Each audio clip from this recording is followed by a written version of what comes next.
Proclamação do Evangelho de nosso Senhor Jesus Cristo, segundo João. Glória a vós, Senhor. Naquele tempo, muitos dos discípulos de Jesus que o escutaram disseram: esta palavra é dura.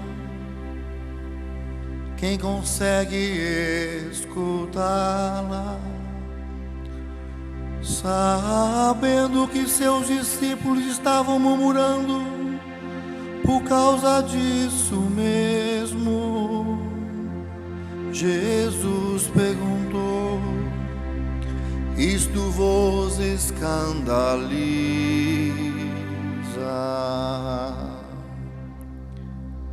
E quando vires o Filho do Homem subindo para onde estava antes, o Espírito que dá vida, a carne não adianta nada. As palavras que vos falei são Espírito e vida. Mas entre vós há alguns que não creem. Jesus sabia desde o início quem eram os que não tinham fé e quem havia de entregá-lo. E acrescentou: é por isso que vos disse, ninguém pode vir a mim, a não ser que lhe seja concedido pelo Pai.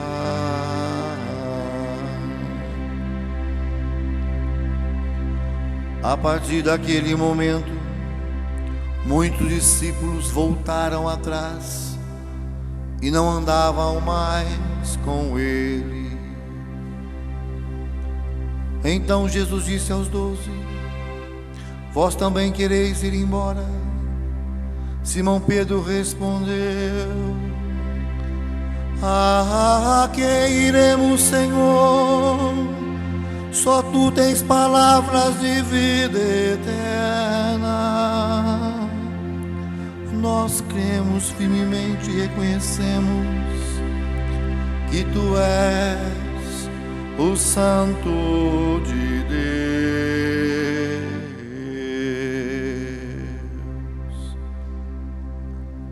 Palavra da salvação.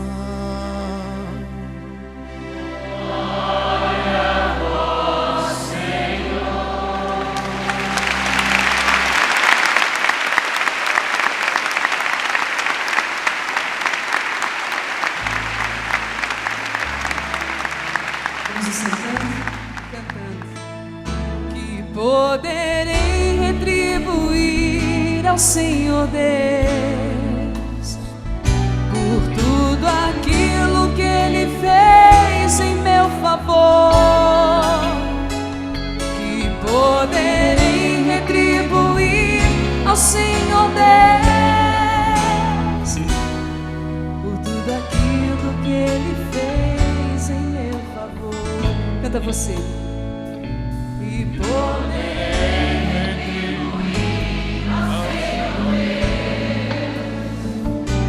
tudo aquilo que Ele fez em meu favor. E poderei retribuir ao Senhor por tudo aquilo que Ele fez em meu favor.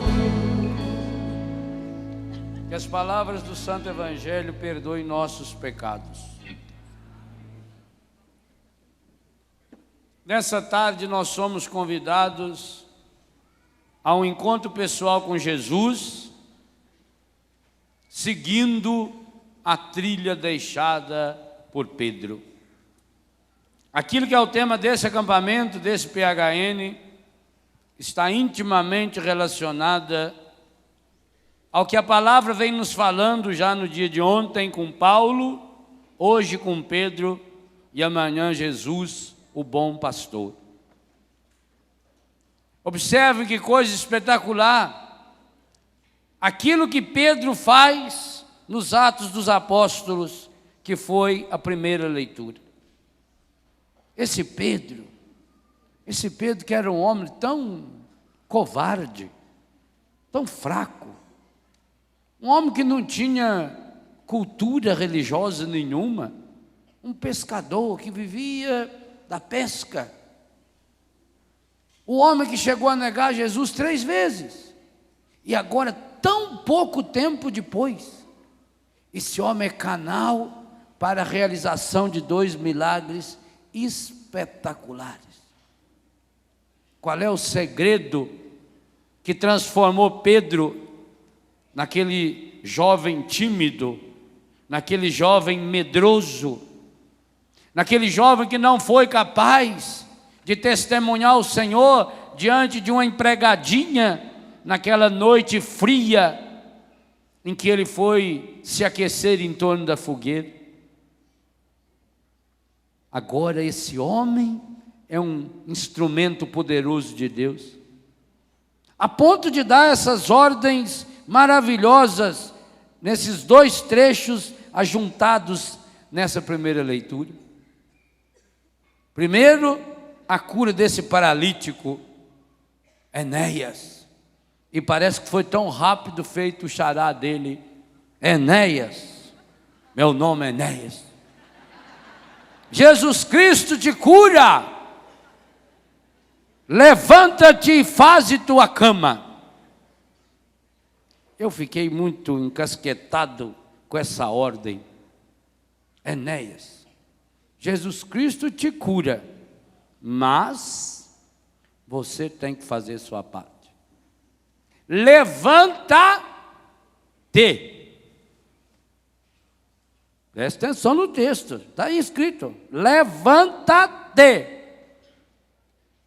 Ele não ajudou o Enéas a levantar, ajudou a morta. Aí também acho que não é indelicadeza ajudar uma morta a levantar, não é? A Tabita, ele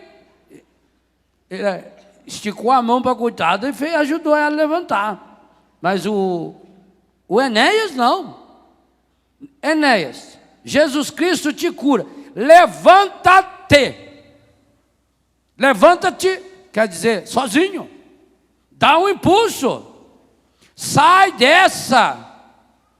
E a ordem que ele deu a Enéas me dá a impressão de que Enéas era jovem, porque em seguida ele diz: arruma a tua cama.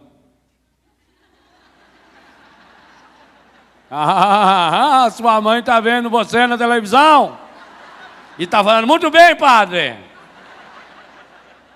Porque se a gente chega de madrugada na sua casa, 2h30, 3h da tarde, logo depois que você levanta,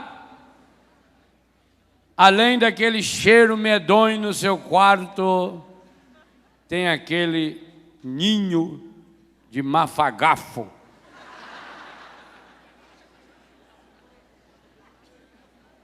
Sabe que essa ordem de Pedro eu cumpro para valer? Betânia tem uma norma. Em Betânia é lei. A primeira coisa a fazer é levantar-se às 7h em ponto e arrumar a sua cama. Por que arrumar a sua cama? O nosso inconsciente capta as ordens que nós damos conscientemente. Quando você levanta e não arruma a cama, inconscientemente você está recebendo a ordem: permaneça relaxado. Quer ver coisa medonha? Se chegar na casa de uma pessoa e ela está de pijama, e às vezes é uns pijamas feios ainda, desbeiçada, aquelas coisas assim, meio emendada, meio amarelo, gasto. A pessoa desmanzelada. Em Betânia é ordem, em Betânia não é opção. E se eu passar, aliás, se eu passar, não, eu faço questão de passar. Se a cortina do quarto estiver fechada, eu faço questão de abrir e olhar se está arrumado. Se não tiver, eu vou lá e converso com a pessoa.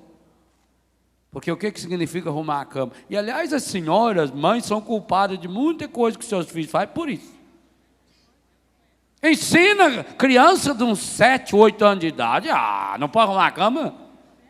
Como é que pode dormir na cama? Sabe que não tem força para puxar o lençol? Ainda mais agora que tem esses lençol vapt-vupt, que já vem com elástico embaixo, é só dar uma puxadinha. Claro, tem alguns colchões, precisam um guindaste para levantar. Que é aquele colchão de 6 andares, que já vem desde o chão assim, com amortecedor, com tração nas 4 rodas. Né? Aquele um pouquinho diferente. Mas também aqueles não precisam levantar o colchão. Eles têm uma gretinha assim. Será que custa muito dar uma alisada e pôr a coxa depois por cima, o vira-lençol, dar uma alisadinha e tal? Parece uma bobagem, mas não é. Em Betânia é uma norma, em Betânia é uma lei. Um dia, aliás, foi o dia que começou a Betânia de Lorena. Na volta, fizemos a tenda e fomos embora, fomos dormir num hotel na saída de São Paulo. Então, dormi no quarto do hotel com mais 2 consagrados. Quando levantei de manhã, fui tomar banho, voltei, o consagrado estava arrumando a cama do hotel. Aí eu disse para ele, não, hotel não precisa. Em hotel você não deve arrumar a cama, senão eles largam lá arrumadinho e nem troca a roupa de cama, põe outra pessoa para dormir lá. Até em hotel, o filho meu arrumou a cama, olha. Porque a pessoa vai acostumando. O que isso significa? Comece cada dia para valer. Significa que eu tenho que estar pronto. Eu brigo muito com meus filhos quando não fazem a barba todos os dias. Eu acho que um homem que não faz a barba todo dia merece dar um tiro no ouvido. Sim! A não ser que não pode deixar a barba, aí é diferente. Mas cuida então. Aí é outra história. Mas esse negócio de relaxar, ficar 2, 3 dias sem fazer a barba. Isso uma pessoa. Eu não acredito numa pessoa que não faça a barba que reze. A não ser que seja mulher. A mulher não deve fazer a barba. Quando tiver, deve fazer com cera e puxar assim. Para sair aquele bigodinho que vai aparecendo. Aí é outro caso. Mulher tem que raspar o sovaco. É outra barba. Mas por que a gente briga tanto? Por causa dessa ordem de Pedro. Levanta-te! Você já começa o seu dia mal. Gente, muita gente hoje tem depressão. Isso aqui vale também para a veiarada. Muita gente tem depressão, é por isso. Não tem hora para levantar. Levanta às 8, levanta às 9. Ai, meu Deus, cansado. Às vezes levanta, vai no banheiro, para na volta. Ai, dorme, vai um pouco. É claro, quem levanta às 8, às 9, às 10. Depois, quando chega às 10 da noite, não tem sono. Aí vai para a televisão ver que as porcarias que passa, que é esse filme, esses programas indecentes. Quem vai entrando noite adentro, vai passando essa porcaria. Aí tem gente que fica até fechar o canal. Até 2, 3 horas da manhã assistindo televisão. E no dia seguinte, claro, vai levantar ao meio-dia. O relógio biológico. Pois quando a gente viaja, tem que pregar em outros lugares, a gente sofre um monte com esse negócio do fuso horário. Porque deixa a gente confuso no horário. A pessoa vai fazendo isso, então vai relaxando. E o inconsciente está só obedecendo a ordem consciente. Por isso que hoje nós temos um bando de jovens molenga. Estamos criando uma raça de jovem fraco, mas começa em casa. Não arruma a cama dele, não arruma o quarto dele, não varre o quarto dele. Não faz nada e ainda reclama. Eu conheço jovem que deixa o tênis sujo para a mãe lavar. Ah!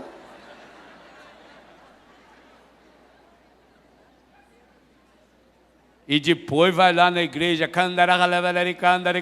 que jacaré. A língua que está rezando não é do Espírito Santo, não.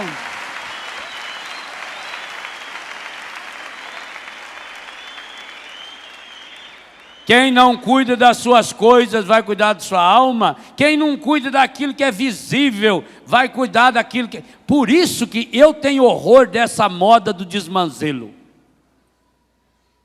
Que vai deixando a pessoa desmanzelada. Você quer ter cabelo comprido? Eu também tinha. Meu cara tinha um cabelão bonito aqui assim, enroladinho. Aqui. Mas cuida, lava. Não significa... Betânia pode ter cabelo comprido, não pode raspar a cabeça, isso eu não permito. Não é presidiário nem nada. Pois raspa a cabeça só para não precisar pentear. É preguiça? Não, senhor. Betânia não. Betânia raspou a cabeça, vai embora. Pode ter cabelo comprido, pode ter brinco. Não tem problema. Não é moralismo, não. É temperar. E tempera, como é que você tempera uma coisa? É o contraste do fogo na água, no óleo. Aí a dureza, quando eu trabalhava na Ducarcil, de torneiro mecânico, o dia que vinha as buchas da Petrobras para fazer, minha Nossa Senhora. Porque primeiro tinha que temperar aquelas buchas. É dureza temperar um negócio daquele. Uma bucha pesada. Eu era menino, eu tinha 14, 15, 16 anos de idade. Então primeiro você tinha que pôr aqui naquela fornalha que tinha que ficar incandescente. Aí com a tenaz, uma luva, com muito cuidado, pesado, quente, ia lá e jogava no óleo. Fazia depois põe na água, depois voltava, fazia tudo de novo. Depois tinha uma que precisava ainda colocar um monte de pó de serra para ela esfriar no pó de serra. E aí, dia seguinte, tinha que fazer o acabamento no torno, só que na peça temperada. Ah, minha Nossa Senhora. Queimava a gente tudo assim, saía faísca. Porque quando o diamantezinho vai passando e vai cortando, aquela casquinha, coisa de milímetro, que milímetro que é? Centésimo de milímetro. Ia saindo aquilo, queimando a gente tudo assim. Por isso que a gente trabalhava de óculos. Então queima o olho da pessoa, queimava o cabelo, queimava a gente. É difícil, pois têmpera se adquire assim. É no treinamento. E Jesus não ameniza não. Olha no Evangelho. Vocês estão se escandalizando? É. Vocês também não querem ir embora, não? Jesus, em termos de marketing, parece que ele é fraco. Porque o marketing diz, convida as pessoas, seja simpático, ri para a pessoa. Ah, querida, que bom que você veio. Alegria ver você. Meu pai dizia que a visita sempre traz alegria. Ou a hora que chega, ou a hora que está saindo e indo embora. Então você treina, cara, sorri. Jesus não, Jesus é duro. Vocês também não querem ir embora?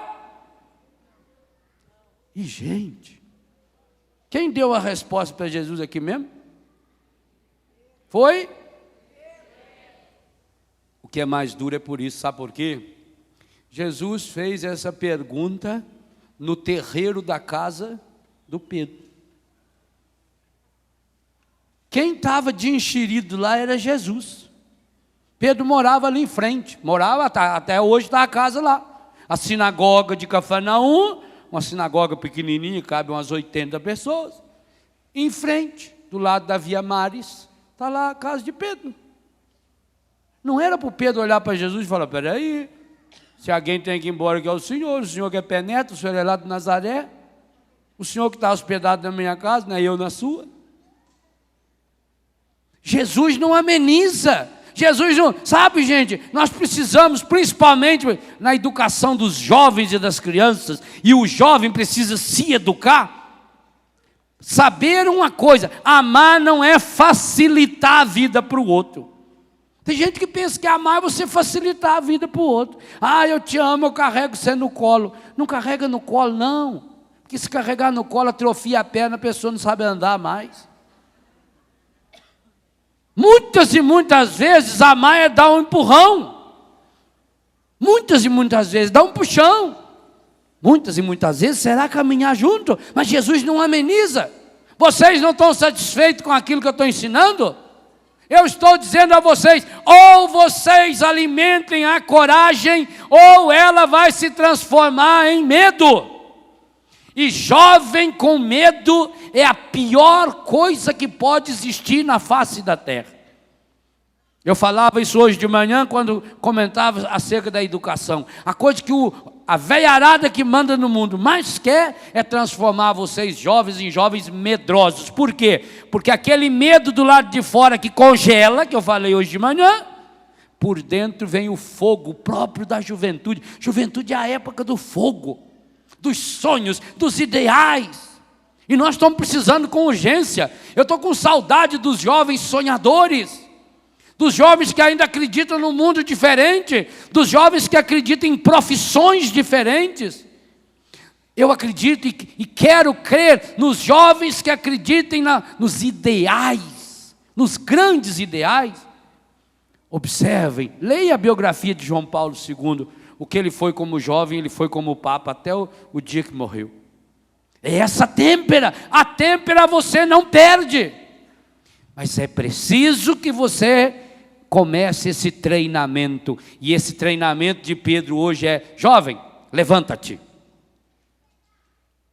Sai dessa, nós vamos conversar sobre isso amanhã de manhã. Sai desse buraco, sai desse marasmo. Você está se acomodando demais. Hoje nós temos uma juventude obesa, frustrada, incoerente, insatisfeita, e aí cai naquilo que o Evangelho disse: os jovens murmuradores. E está lá em Números 21, verso 4. Quem começa no murmúrio perde a coragem. Está na sua Bíblia, Números 21, versículo 4. Mas também está lá que aqueles que murmuram ficam de fora, feito o irmão do filho pródigo, Lucas 15.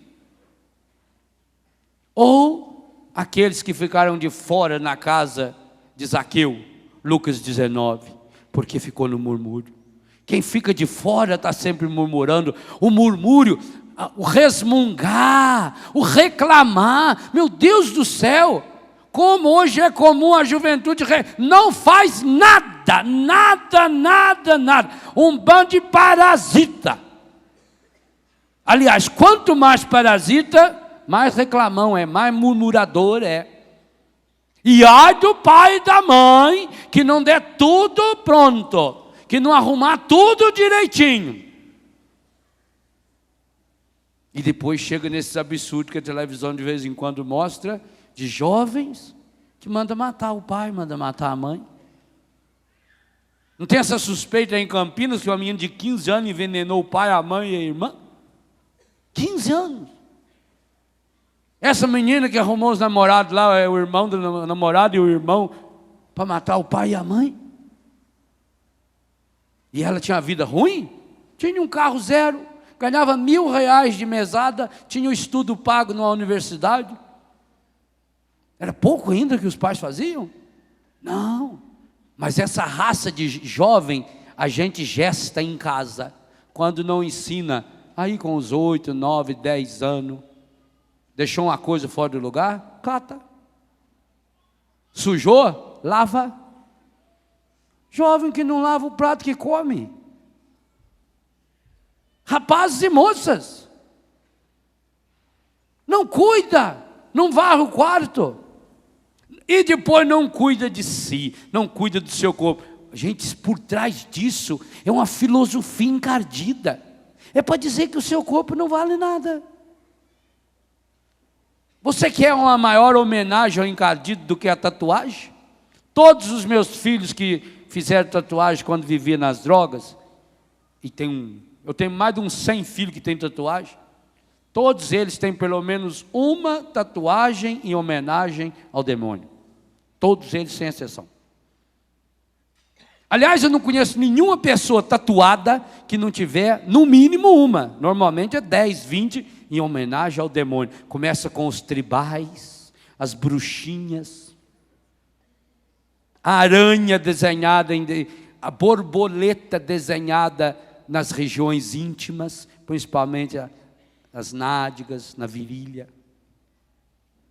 É a transformação, é a transmutação de um filho e de uma filha de Deus para uma coisa na mão do encardido, que pena.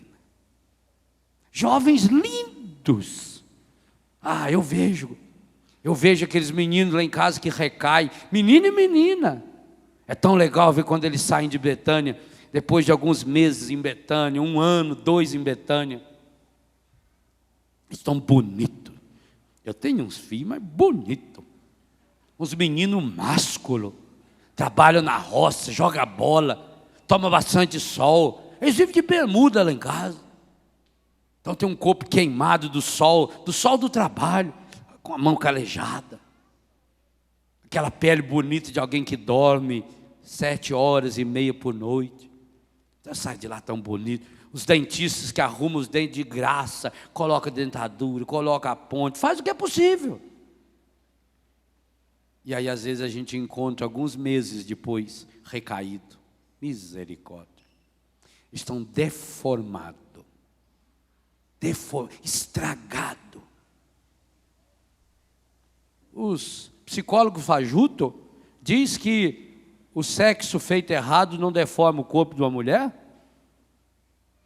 Fosse assim, as prostitutas teriam um corpo maravilhoso.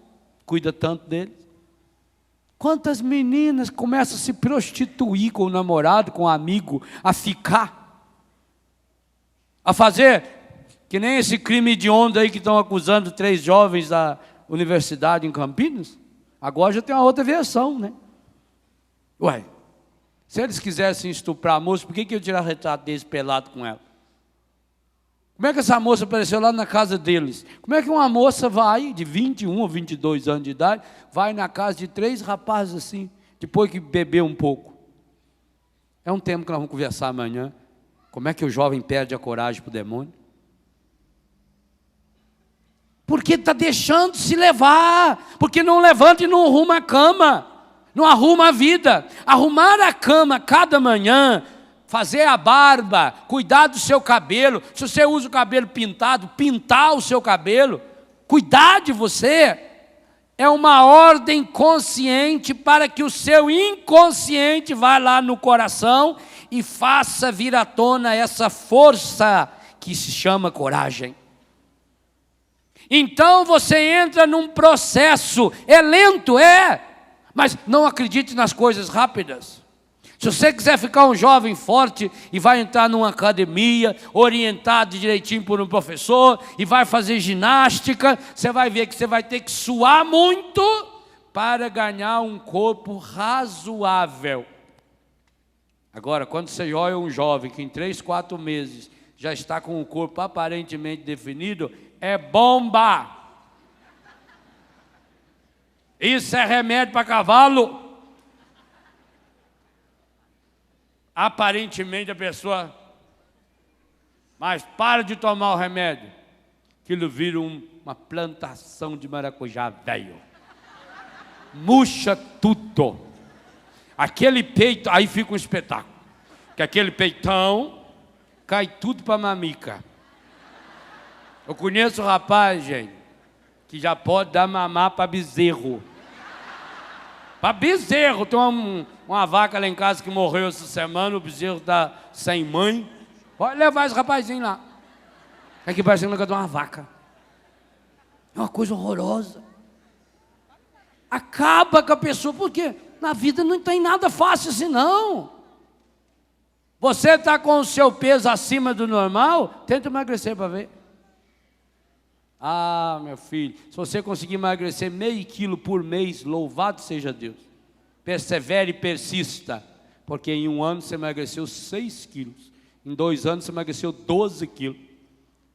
Vai com esperança que daqui uns 3, 4 anos você desaparece. Vai ter tanta gente alegre com isso. É difícil? É têmpera. Então começa com obediência à palavra. Quem iríamos nós, Senhor? Tu tens palavra de vida eterna, mas não pense que essa palavra de vida eterna é uma palavra amena. Oh, como Jesus é maravilhoso. Jesus tocou no meu coração, Padre. Eu estava sentindo angústia, eu estava sentindo tristeza, eu estava sentindo muita mágoa. E aí fez uma oração, Padre, aquilo passou. Ai, eu estou tanta paz, tanta alegria. Maconha faz o mesmo efeito. Mesma coisa. Não tem grande diferença. A palavra de Jesus é muitas vezes uma palavra dura. Jesus olha para você, jovem, e vê você afundando no buraco. Você acha que ele vai dizer o quê? Vinde a mim, vós que estáis cansados? Não. Ele vai proclamar essa palavra profética de Pedro. Levanta. Rimou. Leve a anta. Sai dessa! Preciso de uma palavra dura. Vocês imaginem a seguinte cena. Alguém fotografa um pai de família, um homem aí de uns 35 anos de idade, fortão, peão, tipo Adriano Moraes, aquele braço que é maior que a cabeça do Nelsinho, o braço. Aquele bração. Vocês imaginam essa cena, um peão daquele em cima de um cavalão, puxando no laço, na ponta do laço, uma criança de 6 anos de idade, filho dele. Ele está arrastando com um laço uma criança de 6 anos de idade. O que você acha que ia sair as manchetes do jornal no dia seguinte? Que manchete você daria para essa foto? Um pai puxando um filho pelo laço. Criança tudo esfolado. Que manchete você ia pôr nesse jornal? Nessa foto? Sugere aí uma manchete. Hein? Pai sacrifica filho. Um burro em cima de um cavalo. Vocês imaginam essa cena, essa foto na mão do Gugu? Com aquela cara medonha que ele tem, meio desclassificado assim também. Vocês imaginam o Gugu comentando essa foto? Vocês imaginam o Ratinho comentando essa foto? Esse é um cavalo! A Sociedade Protetora dos Animais, traz esse pai aqui que eu arrebento a cara dele. Se não tem aí nessa cidade polícia para prender esse filho da mãe, traz aqui que eu prendo ele. Vocês imaginam a corrente na internet? Imagine se visse esse homem depois andando na rua. É capaz que eu jogar pedra nele. Gente, aí é aquele lá, o homem do cavalo. Imagine essa cena. Aliás, é fácil. Qual é o comentário que você faria? Fala para quem está do lado aí. Que comentário você fazia dessa foto? Principalmente se ele fosse um inimigo seu. Imagine que é um homem que você não vai muito com a cara dele. Aquele vizinho que mora... Já sabe quem, né? É. Agora acontece que essas máquinas de tirar retrato, telefone também, né? É telefone. Além de tirar retrato, filma a cena toda. Até 3 minutos. Filma e envia, diz a mulher. Então, Teve uma mulher que filmou e enviou. Só que chegou no dia seguinte a cena completa. Vocês imaginam essa cena? Aquele homem está lá laçando o gado no curral para curar o gado, quando a mulher dele começa a berrar. E o berro desesperado dizia: o Juninho está caindo na pirambeira. Lá atrás na fazenda tinha uma pirambeira de 25 metros. Lá embaixo um rio muito perigoso, cheio de pedra, correnteza. Aquilo era cercado e um animal estragou a cerca. E só deu tempo daquele pai, de cima do cavalo, jogar o laço e pegar o menino quando ele estava quase caindo. E ele, feliz da vida, puxava o filho quando bater essa foto. Agora eu queria que você comentasse a cena. É a mesma cena. Entendeu? É o que Deus tem que fazer comigo e com você.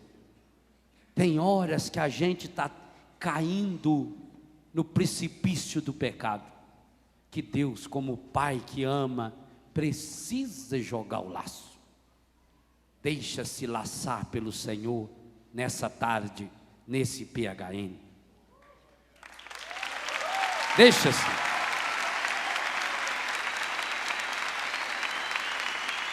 Aquele instante será doloroso, será. Talvez até o menino tenha quebrado um braço, porque o pai, graças a Deus, sabia laçar e sabia laçar bem.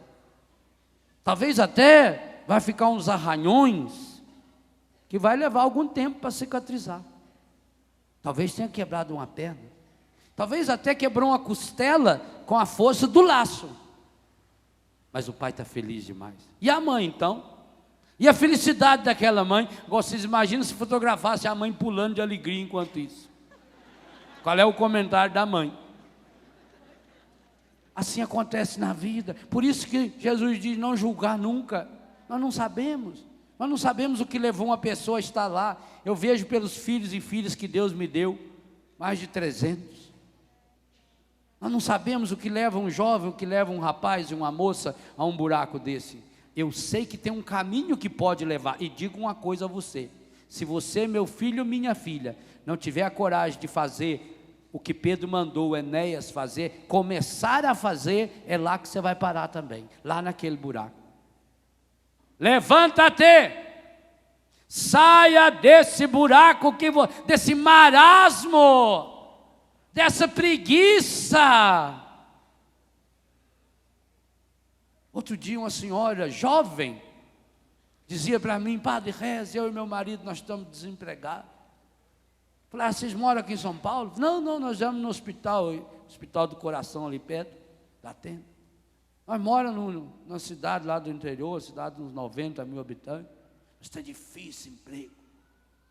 Eu disse: por que vocês não vão ser missionários porta a porta? Ganha 27% de tudo que você vender. Uma cidade de 90 mil habitantes. Já pensou, marido e mulher? Gente, há muita coisa a ser feita, mas nós estamos criando uma raça de gente que quer emprego, não quer trabalho, quer as coisas prontas. Sai desse marasmo, você está afundando. E não se esqueça que na descida todo santo ajuda. É muito fácil cair. Você está treinando para uma moleza. Por isso a coragem que está aqui dentro de você, feito um fogo, querendo sair, não sai.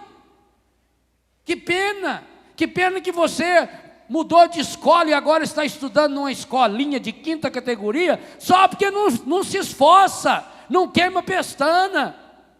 Eu quero estudar, mas eu quero uma escola que eu vou lá, aprendo lá, sei lá se aprende, escuto umas baboseiras lá, depois eu não preciso me esforçar, não preciso fazer pesquisa, não preciso nada, eu quero tudo pronto.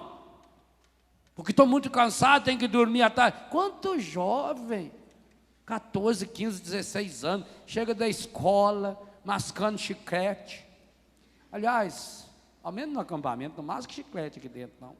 Tem hora que mostra na televisão, vocês mascando chiclete, é uma coisa tão horrorosa. Nossa Senhora. Parece que a pessoa vulgar, assim, que as vacas que não sabem o que faz, fica... Tão feio, né? Aí chega em casa, come, né? Larga a louça, larga a comida, larga. Aí vai ter que deitar, dorme até as 4. Depois fica 15 dias chorando na frente do espelho, porque tá aqui uma balofa. Ó, a vida é dura para quem é mole. Coragem, levanta-te, arruma a tua cama. E também não queira ficar arrumando a cama dos outros, não. Porque tem gente que é especialista em arrumar a cama para os outros. Preparar a cama para o outro cair. Arruma a cama significa arruma a sua vida.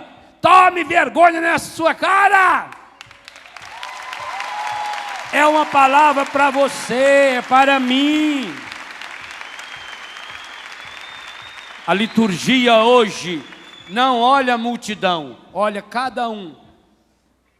E embora aqui o acampamento seja para jovem, essa é uma palavra para você também, jovem de 70, jovem de 80, jovem de 90 anos de idade. Porque a juventude não passa com a idade, não. Juventude é uma questão de espírito interior. Hoje tem jovem de 16, 17, 18 anos que nem chegou na juventude ainda. E já é velho. Já está derrotado. Reclamando, murmurando, brigando. É preciso. É preciso a coragem de ser. Desliga essa porcaria aí. Aperta no pover aí. Isso. Tem uma pereinha em cima. Pover, liga ele. Aí ele não perturba mais a senhora na hora da missa, né? Tudo bem.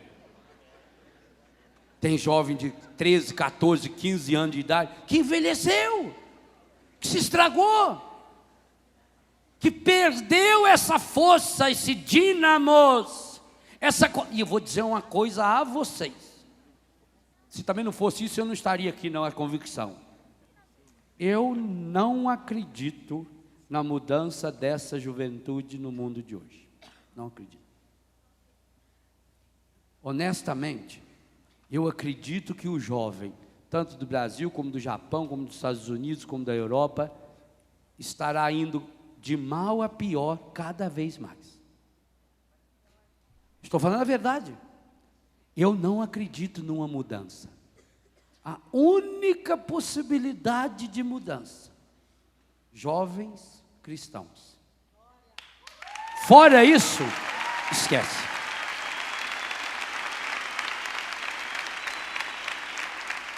Eu penso que esse também é um dos grandes objetivos, propósitos das metas que tem que ter dentro da Canção Nova. Ou nós levamos os nossos jovens a um encontro pessoal com Jesus Cristo. Aliás, essa palavra vai ser dirigida ao pai, à mãe, ao avô e à avó. Ou você, nem que seja no laço. Nem que seja no laço. Porque aqui está se tratando de vida ou morte. Seu filho está afundando, sua filha está afundando. Esse namorinho da sua filha lá está afundando. Mas a colega dela pode, com 15 anos de idade, levar o namorado para dentro do quarto, trancar a porta e ficar a tarde inteira só escutando música? Um rapaz de 16, 17 anos, que fica trancado no quarto da namorada a tarde inteira só escutando música, é Creuza. Corre dele. Pior ainda, é virado. É viradíssimo. Virou. Não, essa palavra é para você mãe, para você pai, para você avô, para você avó, que tem jovem em casa. Em sua casa manda você. Se você não coloca os limites, quem vai colocar? É hora de jogar o laço. Seu filho está afundando. A senhora pensa que ele está estudando na internet? Se ele está estudando, a senhora pode entrar lá, não precisa bater na porta antes para dar tempo dele mudar de página. Ele está estudando, sim, é biologia. A senhora acha que ele vai ser médico só porque gosta de ver o corpo humano? Aquilo ali já é ginecologia em alto nível. Ele está estudando, sim. Por isso, depois que fica a cabeça longe, essa palavra é para você. É preciso levantar o jovem. A senhora, o senhor precisa ensinar o jovem a arrumar a própria cama, arrumar a vida dele, arrumar o quarto dele, a organizar a vida dele, a lavar a louça dele. É hora de jogar o laço, sim, porque se esse jovem não for laçado, o abismo está lá e não tem volta. É triste, mas a gente tem que falar a verdade. É uma viagem sem volta. E quantos não estão voltando dessa viagem? Então, já tira o desencargo da sua consciência. Você já está sabendo o que vai acontecer. Porque se você vê uma pessoa indo para um buraco daquele lá na frente, sabe que lá tem buraco, vai cair, vai se machucar, vai se esgualepar. Levanta-te, arruma a tua cama, arruma a tua vida. Pai, mãe, vovó, padre, freira, catequista, jogue o laço. Nós precisamos salvar os nossos jovens. E aí eu me recordo de Paulo VI, que escreveu um documento que fazem 30 anos que vocês jovens deveriam ler. Chama-se Evangelho Nunciante. Faz 30 anos que foi escrito esse documento. Aliás, esse é o documento que deu origem à Canção Nova. Quando o Dom Antônio entregou para o Padre Jonas o documento, falou para ele: leia e faça esse documento acontecer aqui na nossa Diocese de Lorena. E lá nesse documento, se eu não estiver enganado, lá pelo número 71, lá foi uma frase que mexeu comigo, porque eu era um jovem naquela época. O jovem evangelizado torna-se apóstolo da juventude. Nós estamos precisando agora. Jovem evangelizado torna-se apóstolo, porque aí você, jovem, pode fazer o que nós padres, o que nós diáconos, o que nós adultos não podemos mais fazer.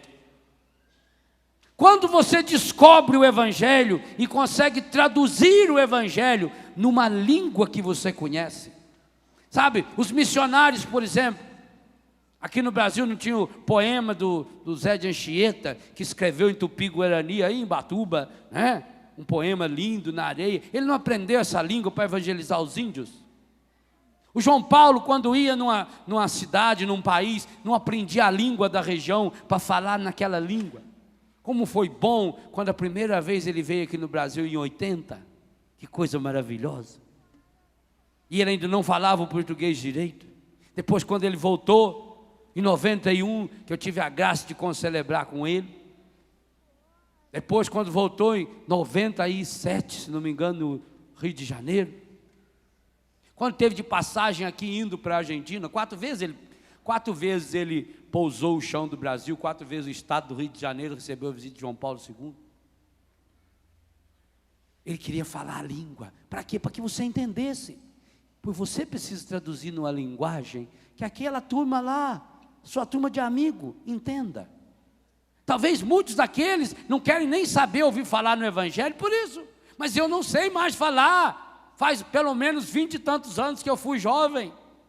E se há uma coisa medonha, é uma pessoa de outra tribo querendo imitar aquela tribo. É uma coisa feia demais. Coisa muito feia quando um padre já 60 começa a falar gíria para o jovem. O pessoal olha e fala: não sei nada. Essa não é a nossa praia. Não sei se você me entende. Eu sou da época com o Nelsinho ainda, do Brasa Mora. As nossas gírias eram outras. Você precisa traduzir. Já pensou o evangelho traduzido na gíria do jovem? Por que não? Não precisa traduzir inteiro. Traduz só São Marcos, que é o mais curtinho. Pega um grupo de jovens aí, reescreva o evangelho com termos jovens. Vai ser um dos livros mais vendidos que tem. Canção Nova dá um jeito de publicar. Quer dizer, estou falando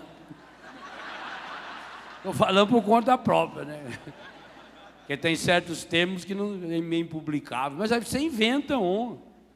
Não precisa também pôr palavrão em tudo. Dá de criar um termo semelhante. Você precisa evangelizar, mas para isso é preciso que você, pai, você, mãe, ajude a laçar esse jovem. Talvez seja dolorido na hora. Talvez ele precise de um safanão. Talvez ele precise de acordar. Mas, meu Deus do céu, você não quer criar caso, você não quer criar problema, você não quer ser uma mãe antipática, você não quer ser um pai antipático, só que o seu filho lindo e maravilhoso, essa menina linda e maravilhosa, está já bem adiantada no precipício do pecado, da mentira, está se tornando uma pessoa preguiçosa, murmuradora, está se tornando uma pessoa que não tem ideais, que não sabe para que está vivendo. Por que eu não gosto dessa imagem do chiclete? Exatamente por isso que a pessoa está lá, deixa como é que está para ver como é que fica. Não, é hora de uma reação. E eu repito a você, eu não acredito na mudança desses jovens. Lá de fora eu não acredito. Sinto muito, posso estar enganado, tomara Deus que tivesse. Mas a história é cíclica.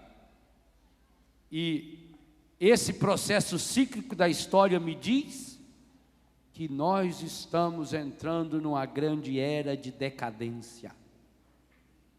Basta ver as leis aprovadas no Congresso brasileiro, basta ver as propostas do governo Lula quanto à moral, à família e à juventude, mas isso é em nível mundial, é um processo decadente. A história nos mostra, a única força capaz de mudar, porque aí pega a força da água que cai e transforma numa água que sobe, é o jovem evangelizado. O jovem evangelizado, o jovem que se encontrou com Jesus, o jovem que se levanta, o jovem que aprende a arrumar a própria cama, o jovem que tem a coragem de dizer: Senhor, a quem iremos nós? Tu tens palavras de vida eterna. Esse ninguém segura, porque aí a força de Deus nele faz vir à tona o seu melhor. A força de Deus nele faz vir à tona os seus sonhos. E aí o que é mais bonito, em pouco tempo você descobre que você não está sonhando sozinho. Dom Helder dizia: sonho que se sonha sozinho é pesadelo. Sonho tem que sonhar partilhado com alguém. Aí você vai encontrar alguém, alguém que pensa igual você, alguém que tem ideais, alguém que tem coragem. Eu fico imaginando João Paulo II lá do céu, olhando aqueles jovens que atravessaram a Europa, que chegaram na praça de São Pedro, no segundo, no terceiro dia depois da morte de sua santidade, com aquela mochila, deitado no chão, dormindo, e estava frio lá.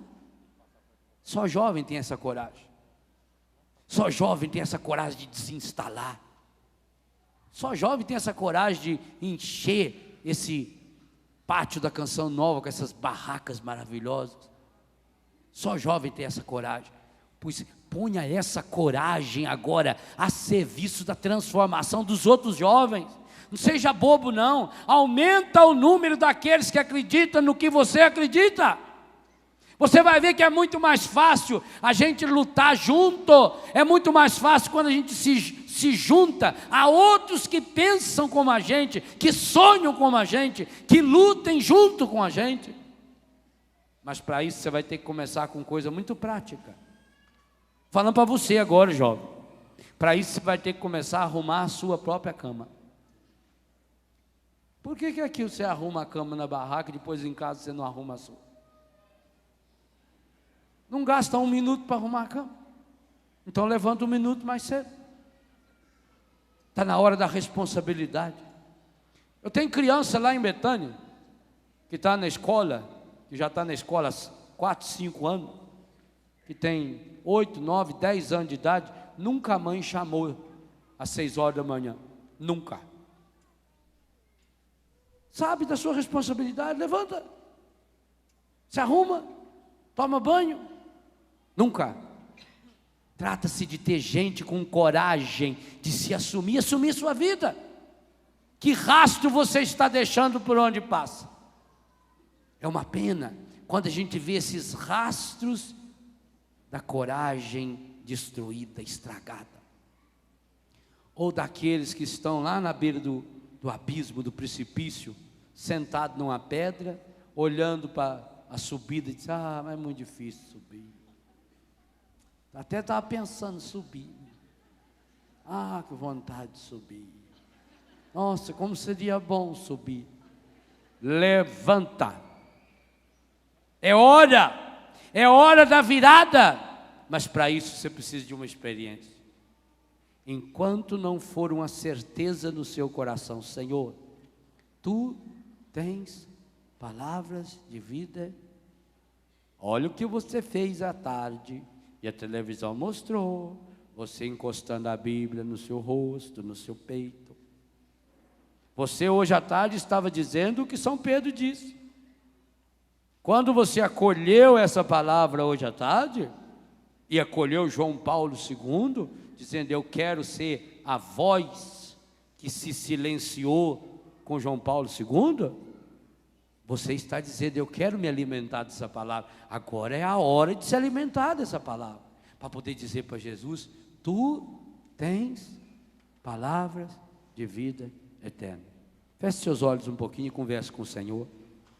Prepare o seu coração para colocá-lo sobre o altar nessa tarde. Pai santo, Pai querido, Pai amado, nessa tarde a sua palavra venha ao encontro do meu coração para desinstalar-me. Essa palavra hoje, Senhor, que o Senhor não ameniza. Essa palavra que hoje o Senhor mais uma vez me provoca. Eu quero pedir que tenha força, Senhor, para desinstalar o meu coração. Põe a mão no seu coração e peça: desinstala-me, Senhor. Sim, Senhor, tira-me desse marasmo. Tira do meu coração todo espírito de preguiça, de covardia, de medo. Senhor, tira do meu coração todo espírito de acomodação. Eu estou me tornando esse jovem acomodado, conformado. Eu estou me tornando, Senhor, esse jovem medroso. E por isso mesmo murmurador. Hoje, Senhor, hoje vem ao encontro da fraqueza do meu coração. Revigora o meu coração, Senhor. Tu tens palavras de vida eterna. Levanta-me, Senhor. Sim, Senhor, hoje eu encontro-me como essa mulher Tabita. Hoje encontro-me, Senhor, na morte do pecado. Hoje encontro-me, Senhor, no marasmo do pecado. Liberta-me, Senhor. Venha ao encontro da minha fraqueza com a sua força. Venha ao encontro da minha tristeza com a sua alegria. Venha ao encontro do meu medo com a sua coragem. Venha, Senhor, ao encontro dos meus pecados com a sua graça. Venha, Senhor, ao encontro da minha miséria com a sua misericórdia. Senhor, eu preciso nessa tarde, no início dessa noite, eu preciso nesse final de semana ter um encontro pessoal com a sua misericórdia. Eu preciso mergulhar-me nos braços do bom pastor. Oh, Senhor, mesmo que doa, jogue o laço. Tira-me, Senhor. Qual é o abismo que você está caindo? Também você, pai e mãe, Qual é o abismo que seu filho está caindo? Peça sabedoria, força, coragem, intrepidez, desassombro. Peça a força de Deus para lançar esse laço. Muitas vezes não será preciso o laço. Muitas vezes bastará o seu braço, o seu abraço, que acolhe, que traz de volta para a vida esse menino, essa menina, na sua rebeldia, na sua revolta, que na verdade outra coisa não é do que o sonho de um mundo novo, de um mundo parecido com o coração de Jesus. Hoje, Senhor, ponha no meu coração essa certeza: a quem iríamos nós, Senhor? Tu tens palavras de vida eterna.